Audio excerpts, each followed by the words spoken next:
Hello everyone, welcome to technical studies. तो आज काफ़ी दिनों बाद आप सबके सामने आया हूँ।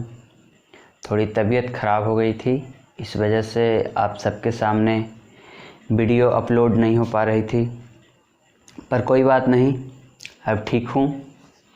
और आज आपके लिए डिजिटल इलेक्ट्रॉनिक्स का एक बहुत सा प्यारा टॉपिक लेके आया हूँ आपके सामने, मल्टीप्लेक्सर, जो कि एग्ज़ाम के पॉइंट ऑफ व्यू से बहुत ज़्यादा महत्वपूर्ण है। लगभग सारे एग्ज़ाम में इससे क्वेश्चन पूछे जाते हैं और टॉपिक भी बड़ा लाजवाब है। आप सबको पढ़ने में बहुत मज़ा आएगा। क्लियर? तो लिखेंगे मल्टीप्लेक्सर। मल्टीप्लेक्सर के बारे में हम लोग पढ़ेंगे। मल्टीप्लेक्सर क्या होता है, कैसे वर्क करता है, कैसे इसे डिज़ाइन करते हैं, कैसे छोटे छोटे मल्टीप्लेक्सर से बड़े मल्टीप्लेक्सर बनाया जाता है, वो सारी बातें इसमें हम लोग करने वाले हैं। ओके, पूरा मल्टीप्लेक्सर 4 या 5 पार्ट का होगा। 4 या 5 लेक्चर में पूरा मल्टीप्लेक्सर हम कवर करने की कोशिश करेंगे, कुछ भी नहीं छोड़ेंगे। काफ़ी आराम से पढ़ना है, काफ़ी अच्छा टॉपिक है। ओके, तो लिखेंगे first point, multiplexer is a versatile combinational circuit. Multiplexer is a versatile combinational circuit that is one of the most widely used standard circuit in digital design. Okay, second point, multiplexer can also named as, multiplexer का और क्या क्या नाम होता है वो, multiplexer can also named as first data selector,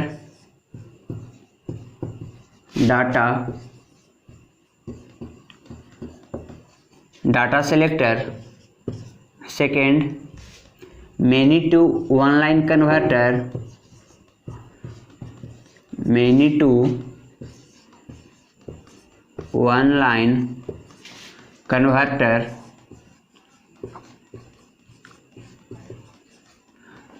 next तीसरा parallel to serial converter, parallel to serial converter.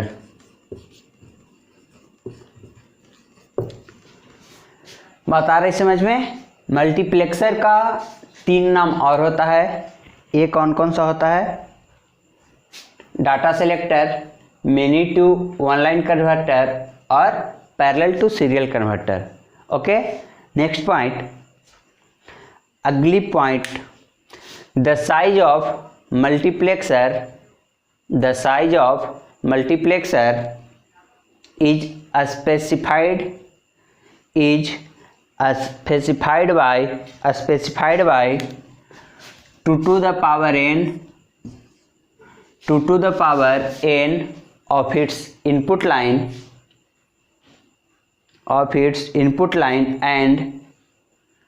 and the single output line.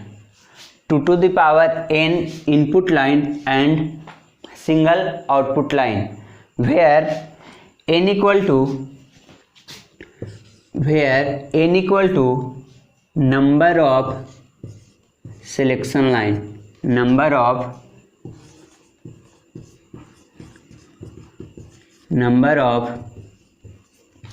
selection line. Okay, अब जरा हमारे साथ देखें आप सब, क्या होता है मल्टीप्लेक्सर।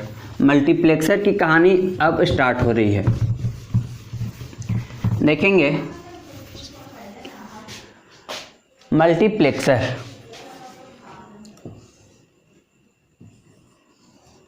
ध्यान से देखेंगे मल्टीप्लेक्सर जो होता है ये मल्टीप्लेक्सर, ये क्या है? मल्टीप्लेक्सर। मल्टीप्लेक्सर को हम लोग शॉर्ट में क्या बोलते हैं? मक्स। ओके, तो अभी आपने पढ़ा कि मल्टीप्लेक्सर का कितना इनपुट लाइन होता है? 2 to the power n input line. इसका मतलब 2 to the power n कहने का मतलब क्या? 2 to the power n कहने का मतलब क्या कि हाँ, और n इक्वल टू 0 नहीं हो सकता, n इक्वल टू 0 नहीं हो सकता। तो 2 to the power 1 मतलब कितना? 2, 2 to the power 2 मतलब कितना? 4। इस तरीके से, तो इस तरीके से 2 to the power 3 मतलब 8। इस तरीके से इनपुट लाइन इसका हो सकता है। क्लियर? अब कोई ऐसा ना कह दे कि कोई मल्टीप्लेक्सर है और उसका इनपुट लाइन 3 है, ये पॉसिबल नहीं है। मल्टीप्लेक्सर का इनपुट लाइन किस फॉर्म में होता है? 2 to the power n के फॉर्म में। बात आ रही समझ में? 5 मल्टीप्लेक्सर का इनपुट लाइन नहीं हो सकता, 7 मल्टीप्लेक्सर का इनपुट लाइन नहीं हो सकता। क्लियर? अब आगे की बात करते हैं। अब मैंने यहाँ पे ले लिया 4 इनपुट लाइन मैंने लिया है। कितना इनपुट लाइन लिया? 4 इनपुट लाइन। ये 4 इनपुट लाइन हुआ। इसका नाम हम लोग कर देते हैं I0, I1, I2 और कौन सा? I3। ये मल्टीप्लेक्सर का इनपुट लाइन रहा। क्लियर? अब जब मैं वहाँ पे लिखा रहा था तो आपको बताया था कि मल्टीप्लेक्सर का जो इनपुट लाइन होता है वो कितना? 2 to the power n, where n equal to क्या था? Number of selection line. अब बताना यहाँ पे ये कितना इनपुट लाइन? 4 input line. इसका मतलब n इक्वल टू कितना होगा? 2। n इक्वल टू कितना होगा? 2। जब नंबर ऑफ सिलेक्शन लाइन 4 है, नंबर ऑफ इनपुट लाइन जब 4 है तो नंबर ऑफ सिलेक्शन लाइन कितना होगा? 2। बात आ रही समझ? देखें यहाँ पे 2 नंबर ऑफ सिलेक्शन लाइन हुआ। कौन सा? S1 और S0। ये नंबर ऑफ सिलेक्शन लाइन हुआ, S1 और S0। S1 और S0 number of selection line. और क्या हुआ? 2 to the power n input line, n selection line हो गया, एक आउटपुट निकलेगा। एक क्या निकलेगा? आउटपुट निकलेगा। तो सारी बातें आई समझ में? नंबर ऑफ सिलेक्शन लाइन कितना? अगर नंबर ऑफ सिलेक्शन लाइन 4 हुआ, नंबर ऑफ इनपुट लाइन अगर 4 हुआ तो नंबर ऑफ सिलेक्शन लाइन कितने होंगे? 2 होंगे। आउटपुट हमेशा एक ही होगा। क्लियर? अब नंबर ऑफ सिलेक्शन लाइन अगर 8 होंगे, नंबर ऑफ इनपुट लाइन अगर 8 होंगे तो नंबर ऑफ सिलेक्शन लाइन कितना होगा? 3। क्यों? क्योंकि 8 को हम कितना लिख सकते हैं? 2 to the power 3। तो नंबर ऑफ सिलेक्शन लाइन बराबर कितना? 3। क्लियर? अगर किसी मल्टीप्लेक्सर का इनपुट लाइन 16 हुआ तो उसका सिलेक्शन लाइन कितना हो जाएगा? 4। बात आ रही समझ में? हर केस में आउटपुट कितना निकलेगा? एक ही आउटपुट होगा। क्लियर? तो इस मल्टीप्लेक्सर में हम लोग क्या देख रहे हैं? इस मल्टीप्लेक्सर में हमने देखा 4 इनपुट लाइन है और 2 सिलेक्शन लाइन है और एक आउटपुट लाइन है। इस मल्टीप्लेक्सर को हम लोग ऐसे ही बोल सकते हैं, ये जो मल्टीप्लेक्सर है वो 4x1 का मल्टीप्लेक्सर है। 4x1 बोलने का मतलब क्या कि इनपुट लाइन कितना है? 4 है और आउटपुट कितना है? 1 है। जिस मल्टीप्लेक्सर का इनपुट लाइन 4 हुआ उसको हम लोग क्या बोल सकते हैं? 4x1 multiplexer. जिसका इनपुट लाइन 8 होगा उसको हम लोग कितना बोल सकते हैं? 8x1 multiplexer. क्लियर, बात आ रही समझ में। अब यहाँ देखें, अब इस सिलेक्शन लाइन का काम क्या है भाई, बात आ रही हो, ये सवाल आ रहा होगा आपके मन में, इस सिलेक्शन लाइन का क्या काम है, काम क्या है। अब ये मल्टीप्लेक्सर में सबसे इंपॉर्टेंट होता है सिलेक्शन लाइन। क्या होता है, सबसे महत्वपूर्ण चीज क्या होता है, ये सिलेक्शन लाइन। ये सिलेक्शन लाइन ये डिसाइड करता है कि ये सारे इनपुट लाइन से आउटपुट में कौन जाएगा। ऐसा तो नहीं कि सबका सब एक बार में आ जाएगा, ऐसा तो नहीं होगा ना, कोई बारी बारी से आउटपुट लाइन पे आएगा। तो ये सिलेक्शन लाइन ये डिसाइड करता है कि कौन सा इनपुट लाइन कब आउटपुट में जाएगा। ठीक है, अब देखते हैं, इतना बात आया समझ में। अब यहाँ ये सिलेक्शन लाइन कौन सा है, S1 और कौन सा S0, और ये आउटपुट Y। आउटपुट को हमने क्या लिखा, Y। अब यहाँ पे सिलेक्शन लाइन कितने हैं, 2। तो कितने कम्बिनेशन हम लोग इसका बना सकते हैं, 4, 2 to the power n। कैसे बना सकते हैं, ये सिलेक्शन लाइन या तो ये 0 0 हो सकता है, या फिर 0 1 हो सकता है, या 1 0 हो सकता है, या फिर 1 1 हो सकता है। यही तो हो सकता है ना, यही हो सकता है। अब यहाँ देखें, ध्यान से देखिएगा, अब मैं क्या बोल रहा हूँ, ये 0 0 को अगर मैं डेसिमल में कन्वर्ट करना चाहूँ तो कितना होगा, 0 होगा ना। तो यहाँ पे इसका डेसिमल इक्विवेलेंट मैं लिख रहा हूँ, यहाँ पे क्या कर रहा, इसका डेसिमल इक्विवेलेंट मैं लिख रहा, 0 0 1 का कितना, 1 1 0 का कितना, 2 और 1 1 का कितना, 3। ये मैंने लिखा क्या, इसका डेसिमल इक्विवेलेंट। क्लियर। अब एक बात और, यहाँ पे S1 कितना है, 0 है, और S0 भी कितना है, 0 है। तो यहाँ पे हम ऐसे लिख सकते हैं, मतलब यहाँ पे जो S1 है वो S1 कॉम्प्लीमेंट के फॉर्म में है, और S0 है वो भी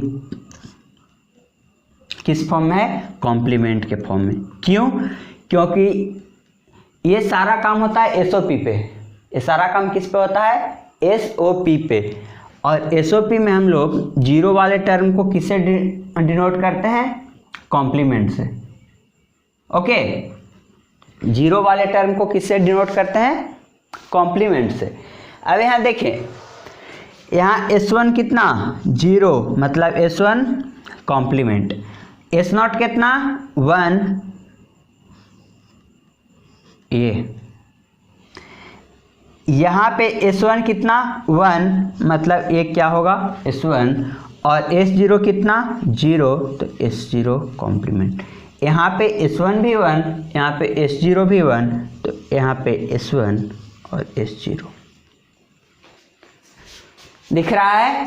यहाँ पे S1 0 इसलिए S1 कॉम्प्लीमेंट, यहाँ पे S0 0 इसलिए S0 कॉम्प्लीमेंट, यहाँ पे S1 0 इसलिए S1 का कॉम्प्लीमेंट। जहाँ पे जो 0 रहेगा वो कॉम्प्लीमेंट, अगर 1 होगा तो विदाउट कॉम्प्लीमेंट। बात आ रही समझ में। आगे देखते हैं क्या होता है। देखिए अब यहाँ पे, अब मान लिया कि पहले S1 मेरा 0 था और S0 भी क्या था, 0। अब यहाँ पे देखें, अब इसका डेसिमल इक्विवेलेंट कितना है, 0। तो हम क्या जाने, अगर S1 0 होगा और S0 0 होगा तो ये वाला इनपुट को ये सिलेक्ट करेगा। किसको सिलेक्ट करेगा, I0 को सिलेक्ट करेगा। एकदम आप लिख के रख लीजिए, याद कर लीजिए, ठीक है। जब ये दोनों 0 होगा मतलब इसका डेसिमल इक्विवेलेंट 0 होगा, तो ये 0 वाले को सिलेक्ट करेगा। क्लियर। चाहे ये I0 यहाँ हो, यहाँ हो, यहाँ हो, कहीं भी हो, लेकिन सेलेक्ट किसे करेगा, I0 को ही सिलेक्ट करेगा। देखना है यहाँ पे, जब S10 S00, इसे ज़रा इस तरीके से कर देते हैं ताकि अलग अलग हो जाए। S10 S00 तो y बराबर क्या होगा, I0। 0 1 का मतलब क्या, 1। जब S10 S01 तो कौन सा सिलेक्ट होगा, I1। जब S11 S00 तो कौन सा सिलेक्ट होगा, I2। जब S11 S01 तो कौन सा सिलेक्ट होगा, I3। इतनी बात आ रही होगी समझ में। चलिए, इतनी बात आई होगी आप सबकी समझ में। तो ये सिलेक्शन लाइन का काम हो गया। ये सिलेक्शन लाइन कैसे इनपुट लाइन को आउटपुट की तरफ भेजता है, उसका सारा खेल ये हो गया। अब एक बात और देखना जरा आप, अब मैं चाह रहा हूं, अब मैं क्या चाह रहा हूं, जैसे जैसे बात हम मल्टीप्लेक्सर की समझते जा रहे हैं वैसे वैसे और आगे की बात करेंगे। अब मुझे आउटपुट में पता चला कि कब I0 निकलेगा, कब I1 मिलेगा, कब I2 मिलेगा, कब I3 मिलेगा। अब मैं चाह रहा हूं कि आउटपुट का एक्सप्रेशन लिखूं। क्या लिखूं, आउटपुट का एक्सप्रेशन। तो बताओ जरा भाई, S10 था S00 था तो मुझे क्या मिला, I0। क्लियर। S10 S00 का मतलब क्या, S1 कॉम्प्लीमेंट S0 कॉम्प्लीमेंट तो मुझे क्या मिला, I0। सीधा यही लिखेंगे, S1 कॉम्प्लीमेंट S0 कॉम्प्लीमेंट तो मुझे क्या मिला, I0। I0 मिला ना, प्लस फिर कौन सा मिला, S1 कॉम्प्लीमेंट S0 था तो मुझे क्या मिला, I1। S1 कॉम्प्लीमेंट S0 था तो मुझे क्या मिला, I1। प्लस नेक्स्ट कौन सा मिला, S1 S0 कॉम्प्लीमेंट, तब मुझे क्या मिला, S1 S0 कॉम्प्लीमेंट, तब मुझे क्या मिला, I2। Plus next S1 S0 तब मुझे मिला I3। इतना मिला मुझे। क्लियर। अब मैं मल्टीप्लेक्सर का आउटपुट का एक्सप्रेशन तक लिख चुका हूं। अब आप एक बात बताएं, मल्टीप्लेक्सर मतलब क्या, एक कुछ डिवाइस होता होगा, डिवाइस होता होगा ना। ऐसा तो मल्टीप्लेक्सर नहीं होता होगा, उसके अंदर काफ़ी सारे सर्किट्स अवेलेबल होंगे। तो अब हम उन इंटरनल सर्किट की बात करते हैं कि उसका सर्किट कैसा होता होगा। क्लियर। हमने स्टार्ट कहाँ किया था कि मल्टीप्लेक्सर क्या है, अब हम कहाँ पे पहुँच गए हैं कि मल्टीप्लेक्सर का इंटरनल सर्किट कैसे डिजाइन होता है। आप सब देखते रहें। देखिए यहाँ पे इन सबको मैं इरेज करता हूं।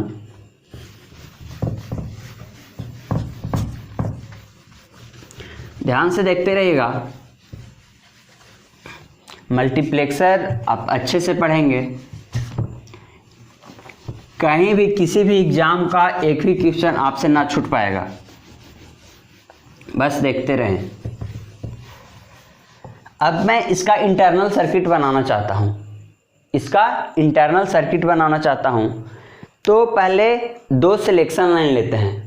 क्लियर। दो सिलेक्शन लाइन मैंने लिया, देखिए यहाँ पे ये दो सिलेक्शन लाइन लिया मैंने, एक सिलेक्शन लाइन S1 और एक कौन सा S0। क्लियर। अब क्या किए, इसमें एक लगा दिए इन्वर्टर। इन्वर्टर क्या करेगा भाई, S1 को S1 कॉम्प्लीमेंट में चेंज करेगा और S0 को S0 कॉम्प्लीमेंट में चेंज करेगा। ये रहा मेरा, ये मेरा रहा इन्वर्टर। इन्वर्टर S1, तो ये वाला लाइन क्या हो गया, ये वाला लाइन हो जाएगा S1 कॉम्प्लीमेंट, ये वाला लाइन होगा S0 कॉम्प्लीमेंट। क्लियर। अब मुझे आउटपुट मिल गया, जब मुझे आउटपुट मिल गया तो इसका सर्किट हम डिजाइन कर सकते हैं। देखिए यहाँ पे कैसे डिजाइन करेंगे। पहली बात, डिजाइन करने के लिए मुझे कौन कौन सा गेट चाहिए होगा। देखिए यहाँ पे ये तीनों आपस में मल्टीप्लाई के फॉर्म में है, ये तीनों भी आपस के मल्टीप्लाई के फॉर्म में है, ये तीनों भी मल्टीप्लाई के फॉर्म में, ये तीनों भी मल्टीप्लाई के फॉर्म में। उसके बाद सारे का समेशन हो रहा है, उसके बाद सबका क्या हो रहा है, समेशन हो रहा है। अब जरा देखें, तो पहले मुझे मल्टीप्लाई करने के लिए कौन सा गेट चाहिए, एंड गेट। एंड गेट जब मुझे मिल जाएगा तो सारे को जोड़ने के लिए कौन सा गेट चाहिए, और गेट चाहिए। क्लियर। देखें कैसे, यहाँ पे ये पहला एक्सप्रेशन कौन सा है, S1 कॉम्प्लीमेंट, S0 कॉम्प्लीमेंट और I0। S1 कॉम्प्लीमेंट, ध्यान से देखिएगा, S1 कॉम्प्लीमेंट, S0 कॉम्प्लीमेंट और I0, ये रहा I0। क्लियर। फिर कौन सा है, S1 कॉम्प्लीमेंट, S0 और I1। S1 कॉम्प्लीमेंट, ये S1 का ये कॉम्प्लीमेंट हो जाएगा, S1 कॉम्प्लीमेंट, S0 तो इस वाले लाइन से चलना है, S0 और फिर कौन सा, I2, I1, ये I1। क्लियर। अब यहाँ देखेंगे, फिर कौन सा है, S1 मतलब ये वाला लाइन से लेके चलेंगे, S1 S0 का कॉम्प्लीमेंट, S0 का कॉम्प्लीमेंट और कौन सा, I2, ये I2। फिर कौन सा देखेंगे, S1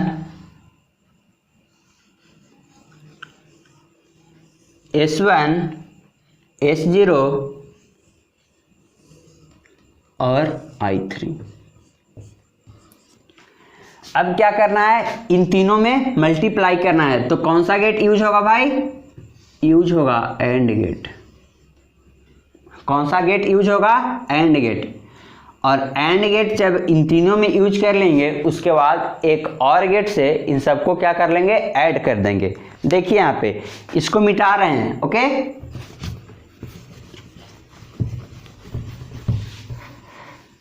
देखते हैं, इसे भी एंड गेट से किए, यहाँ भी ये एंड गेट से होगा,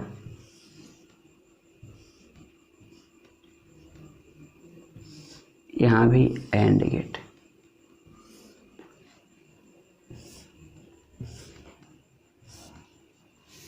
ओके, एंड गेट से करेंगे तो इसका आउटपुट कितना आएगा, S1 complement, S0 complement, I0।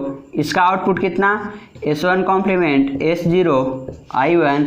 इसका आउटपुट कितना, S1 S0 कॉम्प्लीमेंट, I2 और इसका S1 S0 और I3, यही आएगा। अब मेरा आउटपुट में क्या आया था, Y बराबर इन सारे का सम आया था। तो अब क्या करेंगे, इस सबको आपस में जोड़ देंगे। जोड़ने के लिए कौन सा गेट चाहिए, और गेट चाहिए। तो बड़ा ध्यान से देखना आप सब,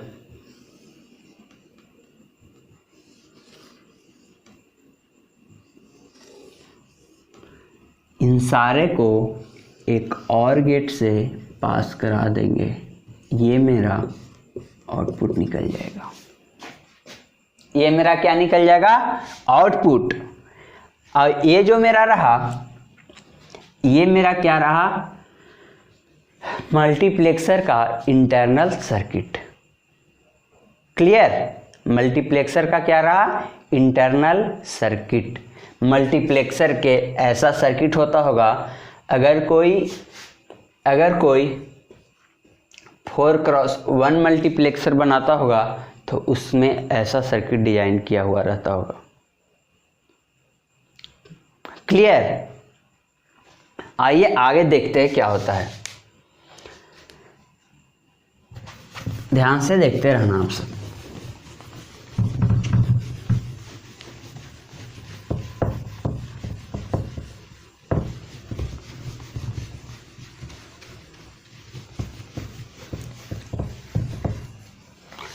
तो अभी हम लोग देखे मल्टीप्लेक्सर का इनपुट लाइन के बारे में जाने, सिलेक्शन लाइन के बारे में जाने, आउटपुट लाइन के बारे में जाने। सिलेक्शन लाइन इनपुट लाइन को कब आउटपुट में भेजता है, कैसे भेजता है, वो सारा चीज़ देखे हम लोग। अब यहाँ पे उसका आउटपुट का एक्सप्रेशन भी देखे। क्लियर। अब यहाँ पे एनालिसिस ऑफ मल्टीप्लेक्सर,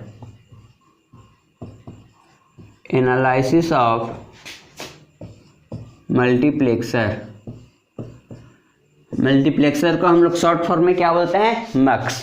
क्लियर। अब एक क्वेश्चन से हम स्टार्ट करते हैं, बड़ा ध्यान से देखिएगा आप सब।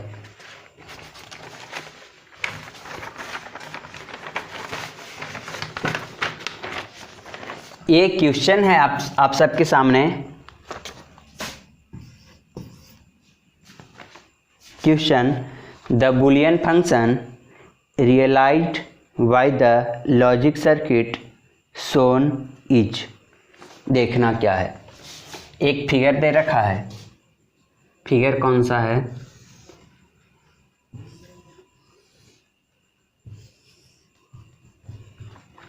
ये एक 4x1 का मल्टीप्लेक्सर है। 4x1 का मल्टीप्लेक्सर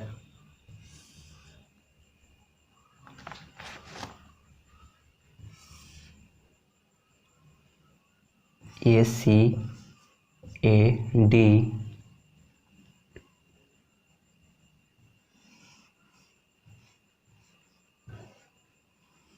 यहाँ पे ऐसे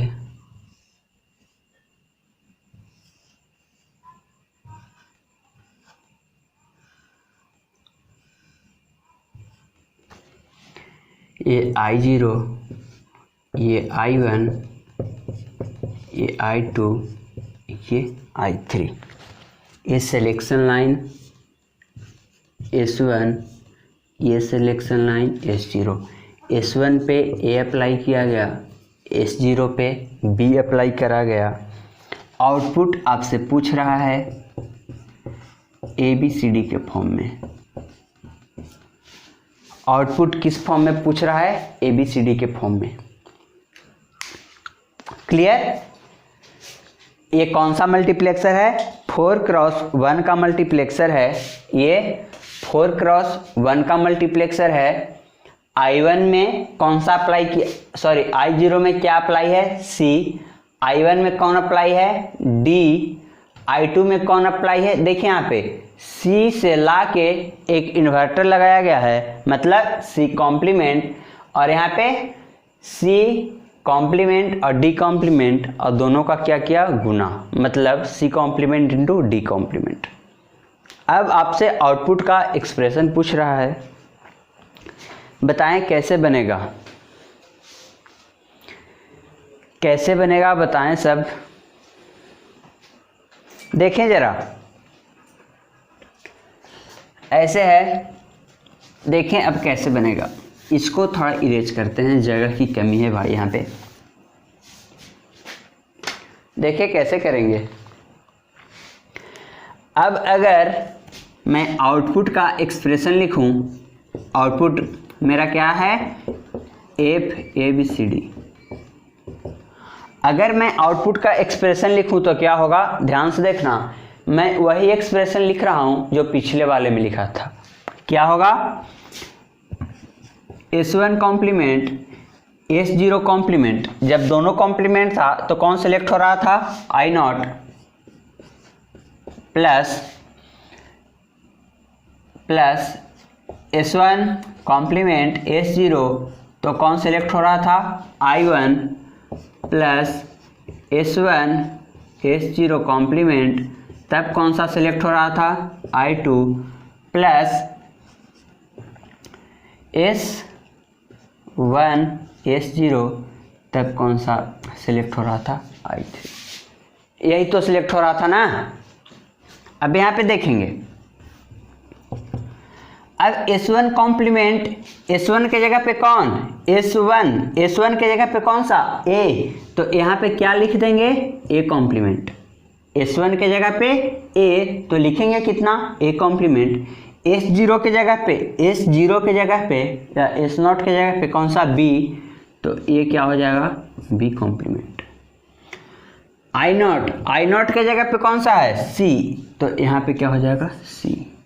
A complement, B complement, C plus S1 complement, फिर से S1 कॉम्प्लीमेंट, S1 मतलब A कॉम्प्लीमेंट, S0 का मतलब B, I1 का मतलब D प्लस S1 का मतलब कौन सा भाई? S1 A और B कॉम्प्लीमेंट और I2 में क्या आ रहा है? C आ रहा था और C में एक इन्वर्टर लगा के I2 को दे दिया गया, मतलब क्या? C complement. क्लियर? प्लस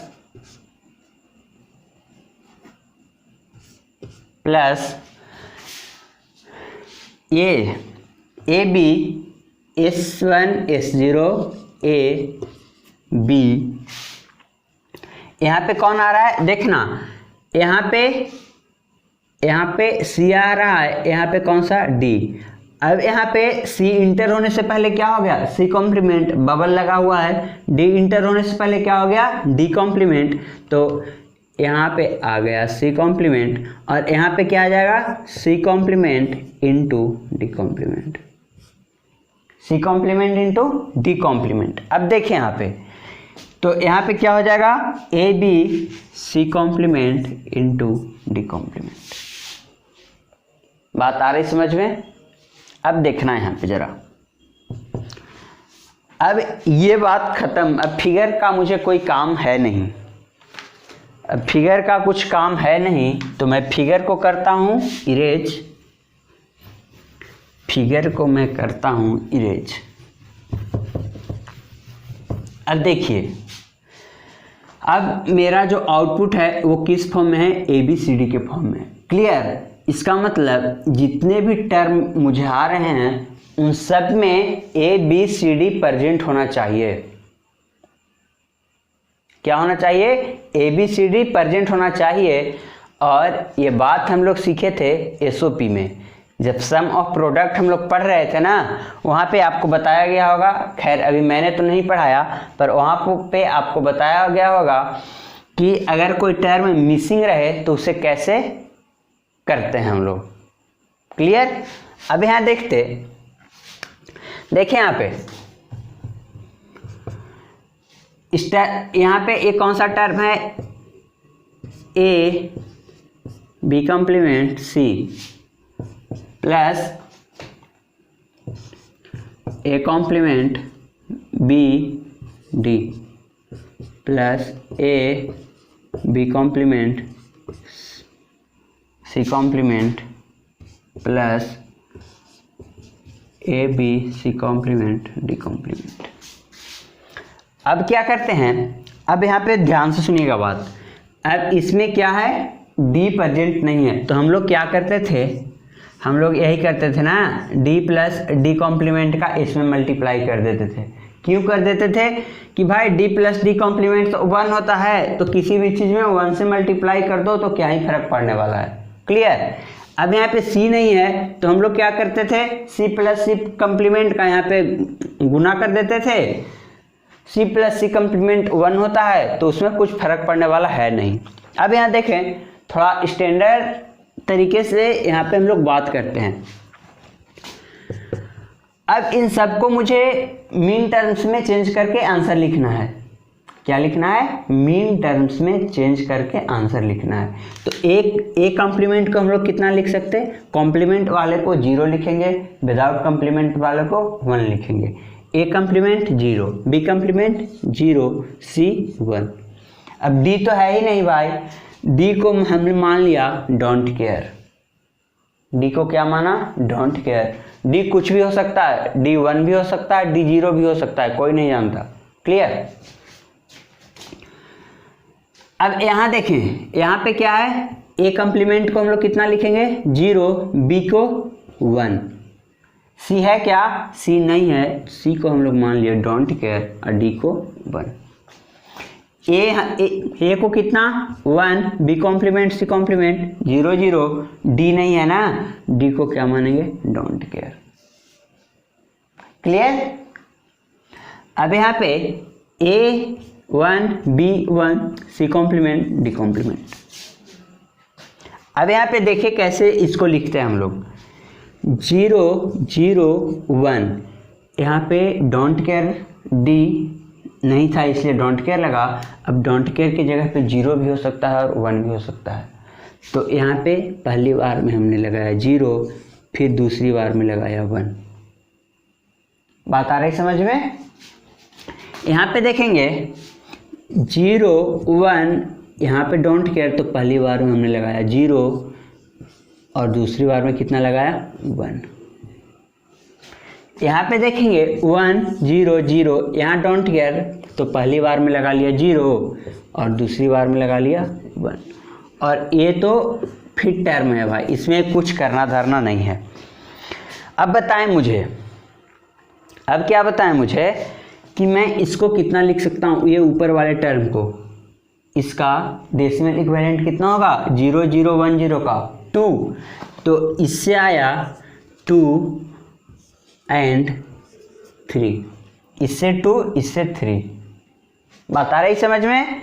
इससे कितना आएगा, इससे आएगा 5 और कितना आएगा 7, इससे कितना आएगा 8 और कितना आएगा 9, इससे कितना आएगा 12। अब किसी को ये समझ में नहीं आ रहा है, मैंने कुछ नहीं किया, इन सब का डेसिमल इक्विवेलेंट करके लिख दिया। इन सब का क्या किया, डेसिमल इक्विवेलेंट करके लिख दिया। अब यहाँ देखते हैं, अगर क्या करते, यहाँ पे कितना आया 2 3 5 7 8 9 12, अगर इसमें कोई कॉमन आ जाता, मतलब कॉमन का मतलब क्या, 2 यहाँ पे भी है और 2 यहाँ पे भी आ जाता, तो उस कंडीशन में हम लोग 2 बार 2 नहीं लिखने जाते, एक ही बार 2 लिखते। क्लियर। 2 बार 2 नहीं लिखने जाते। अब यहाँ देखेंगे जरा ध्यान से, आउटपुट हम लोग कैसे लिखते हैं। आउटपुट ABCD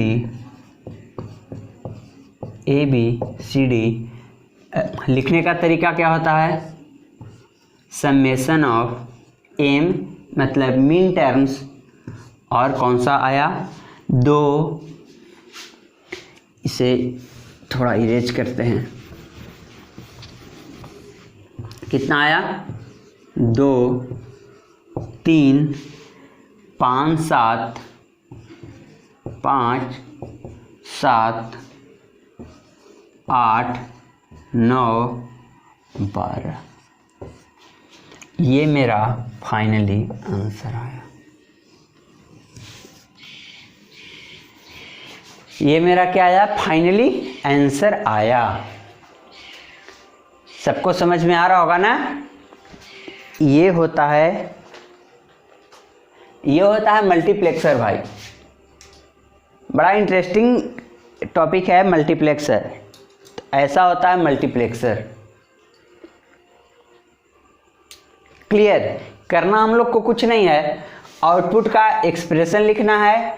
अगर आउटपुट का एक्सप्रेशन लिखना है, उस इनपुट लाइन में और सिलेक्शन लाइन में जो जो अप्लाई किया गया है उसको पुट करना है। क्लियर। अगर एक्सप्रेशन में आउटपुट का कोई भी वेरिएबल मिस कर रहा है तो उसको फुलफिल करना है, और उसके बाद मीन टर्म्स में चेंज करके आंसर लिखना है। बात फिनिश। क्लियर। एक और प्रॉब्लम देख लेते हैं, वीडियो को शुरू से लास्ट तक देखिएगा आप लोग, और ये मेरा वादा है आप सबसे, मल्टीप्लेक्सर में कोई भी क्वेश्चन ना छूटेगा। क्लियर। अभी SSC JEE का आया है, उसके लिए पढ़ सकते हैं आप लोग। कोई भी एग्जाम हो, मल्टीप्लेक्सर का क्वेश्चन आपसे ना छूटने वाला है। अगला क्वेश्चन देखिएगा आप सब। नेक्स्ट क्वेश्चन सेम वही है, सेम क्वेश्चन वही है।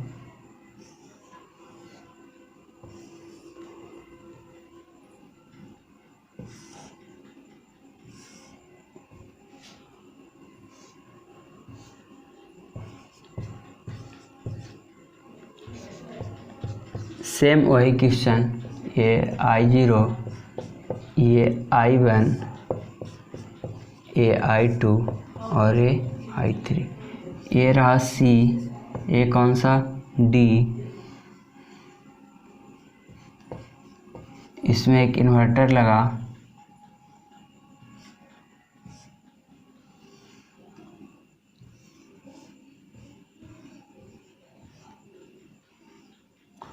सेम वही जो पिछला वाला क्वेश्चन था वही क्वेश्चन है। और इसमें क्या करेंगे, पिछले वाला का आउटपुट था वो किस फॉर्म में था, ABCD के फॉर्म में, इस फॉर्म में था पिछले वाले का आउटपुट।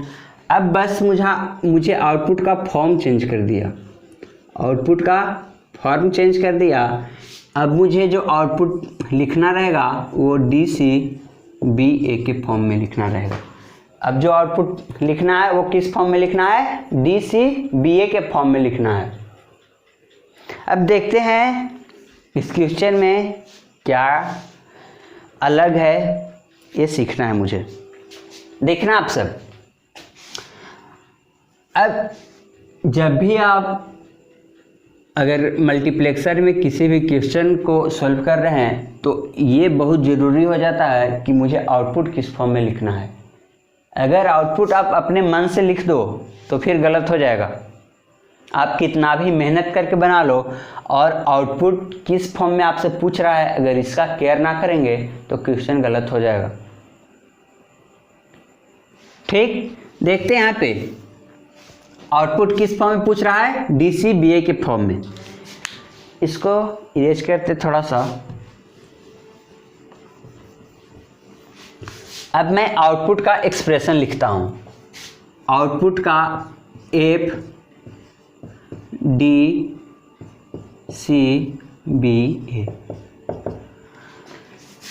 इसमें कोई चेंजिंग नहीं, जैसे हम लोग कर रहे थे वही होगा। इसमें क्या कर रहे थे, S1 कॉम्प्लीमेंट S0 कॉम्प्लीमेंट, तो कौन सा सेलेक्ट होगा, I0 plus S1 complement S0, तो कौन सा सेलेक्ट होगा, I1 plus S1 S0 complement, तो कौन सा सेलेक्ट होगा, I2 प्लस S1 S0, तो कौन सा सेलेक्ट होगा, I3। इसमें नो चेंज, एक्सप्रेशन हमेशा वही होगा। क्लियर।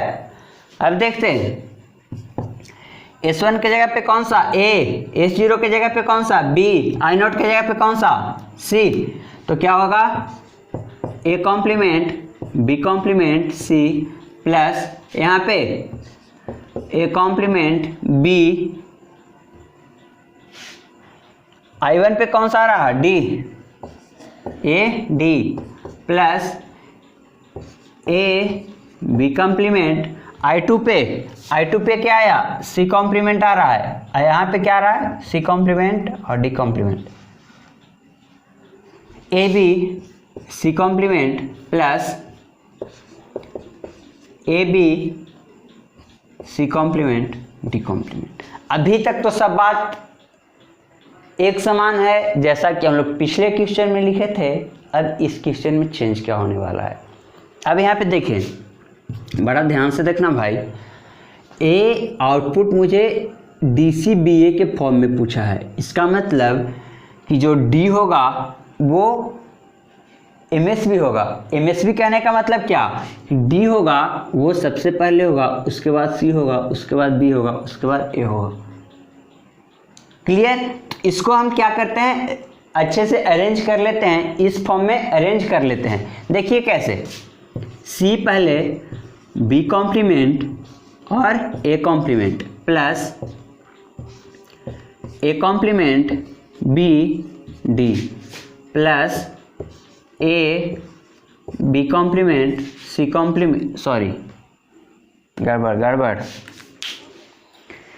गड़बड़ हो गया, देखें, plus D B A complement plus C complement B complement A plus D complement C complement B A। अब प्रॉपर इस फॉर्म में आ गया मेरा, आ गया कि नहीं आ गया? अब प्रॉपर इस फॉर्म में आ गया, DCBA के फॉर्म में आ गया। अब बताना आप सब, अब इसको हम लोग क्या करते हैं, कॉम्प्लीमेंट वाले को 0 लिखेंगे और विदाउट कॉम्प्लीमेंट वाले को 1 लिखेंगे, और जो टर्म मिसिंग है वहाँ पे डोंट केयर का यूज करेंगे। देखना है यहाँ पे आप सब, इसमें क्या होना चाहिए था, D होना चाहिए था ना, इसमें D नहीं है, तो पहले क्या, डोंट केयर किसके बदले, D ना होने की वजह से डोंट केयर आया। डोंट केयर किस वजह से आया, D नहीं था, इसलिए कौन सा आया, don't care. D C B complement A complement plus, अब यहाँ पे D है तो कितना, 1, मिस कौन कर रहा है, C, तो C के जगह पे डोंट केयर, ओ सॉरी भाई, सॉरी, देखें यहाँ पे D के जगह पे कितना, डोंट केयर, C के जगह पे 1, B complement 0, A complement 0, okay. अब D के जगह पे 1, C नहीं है तो क्या, डोंट केयर, B के जगह पे 1, A कॉम्प्लीमेंट के जगह पे 0। अब यहाँ पे D फिर नहीं है, तो D के जगह don't care, C complement 0, B complement 0 और A के जगह पे 1, यहाँ पे 0 0 1 1। इतना बात आ रही समझ में? अब यहाँ पे मैंने क्या बोला था कि डोंट केयर के बदले पहले 0 लेंगे, उसके बाद 1 लेंगे, तो पहले मैंने ले लिया 0, उसके बाद ले लिया 1, पहले मैंने ले लिया 0, उसके बाद ले लिया 1। क्लियर? डोंट केयर है तो पहले ले लिया 0, फिर ले लिया 1। ये इसमें तो सब बराबर है। अब यहाँ इसका डेसिमल इक्विवेलेंट 4, इसका डेसिमल इक्विवेलेंट 8 4 12, इसका कितना 12, इसका कितना 8 2 10, 8 4 12 2 14, इसका कितना 1 और 8 1 9, 1 and 9, इसका कितना 3, यही है ना। अब इन सब में कोई कॉमन है, कोई कॉमन नहीं है, तो सारे टर्म को अच्छे तरीके से अरेंज करके लिख देंगे। क्लियर? जरा फिगर इरेज करते हैं।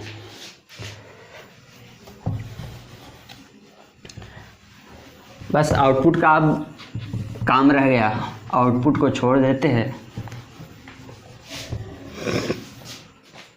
अब देखिए जरा, अब आउटपुट जो मेरा आया था D C B A के टर्म में, अब जो आउटपुट लिखना था वो कैसे लिखाएगा, समेशन ऑफ M कितना 1 1 3 1 3 4 1 3 4 9 10 12 14, 9 10 12 14, ये मेरा आंसर आया। ये मेरा क्या आया आंसर, 1 3 4 9 10 12 14, 1 3 4 9 10 12 14, ओके, एकदम करेक्ट। अब यहाँ पे इस क्वेश्चन में हम लोग क्या देखें कि आउटपुट का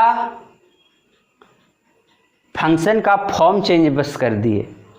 पहले मुझे ABCD के फॉर्म में चाहिए था, अब DCBA के फॉर्म में चाहिए। तो मेरा आंसर एकदम डिफर हो गया। आंसर क्या हो गया? एकदम डिफर हो गया। तो जब भी मल्टीप्लेक्सर बनाएंगे हम लोग, जब भी मल्टीप्लेक्सर बनाएंगे तो इस बात का केयर करेंगे कि मुझे आउटपुट कौन से फॉर्म में चाहिए। जिस फॉर्म में आउटपुट चाहिएगा उसी फॉर्म में हम लोग उसको रीअरेंज कर लेंगे, उसके बाद मिन टर्म्स में चेंज कर देंगे। ओके, बाकी की बातें अगली क्लास में, अगले लेक्चर में। तब तक के लिए गुड नाइट। अपने और अपनों का ख्याल रखें। बाय।